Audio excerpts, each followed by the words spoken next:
এটাই সেই পরিত্যক্ত ভুতুড়ে হাসপাতাল, যেখানে কোনোদিন কোনো রোগী আসেনি কোনো ডাক্তার, হয়নি কোনো অপারেশন, যেখানে হাসপাতালের বদলে গড়ে উঠেছে নেশার আস্তানা, আর চিকিৎসার জায়গায় দখল করে নিয়েছে লতাগুল্ম আর বিষাক্ত সাপ।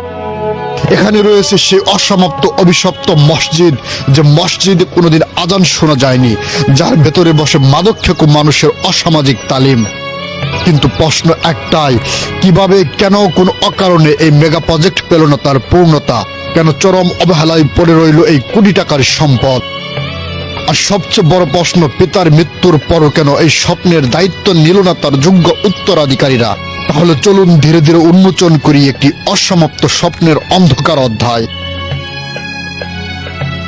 যে গল্পগুলো আজও লুকিয়ে আছে এই পরিত্যক্ত দেয়ালগুলোর ভেতরে।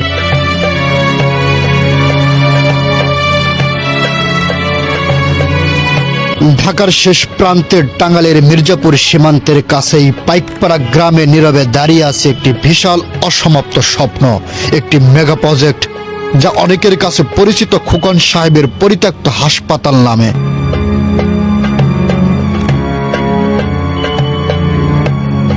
যদিও নামের সঙ্গে খোকন সাহেবের পরিচিতি জড়িয়ে গেছে, তবে এই স্বপ্নের মূল রূপকার ছিলেন পাইকপাড়া গ্রামের কৃতি সন্তান প্রখ্যাত শিল্পপতি খান মোহাম্মদ ইকবাল সাহেব।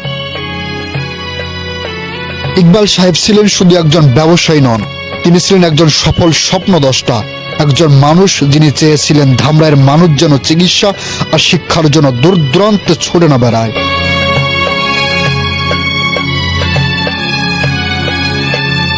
তার স্বপ্ন ছিল এখানে গড়ে উঠবে একটি আধুনিক মেডিকেল কলেজ, একটি পূর্ণাঙ্গ হাসপাতাল কমপ্লেক্স, যেখানে মানুষ পাবে চিকিৎসা, পাবে শিক্ষা, আর আলোকিত হবে অসংখ্য জীবন।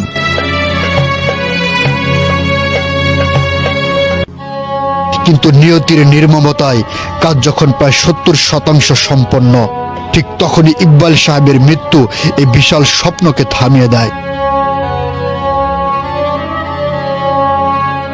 আর সেদিন থেকেই থেমে যায় কোটি কোটি টাকার একটি স্বপ্ন, জন্ম নেয় একটি অসমাপ্ত ইতিহাস, যা আজও নীরবে চাপা পড়ে আছে এই পরিত্যক্ত দেয়ালগুলোর ভেতরে।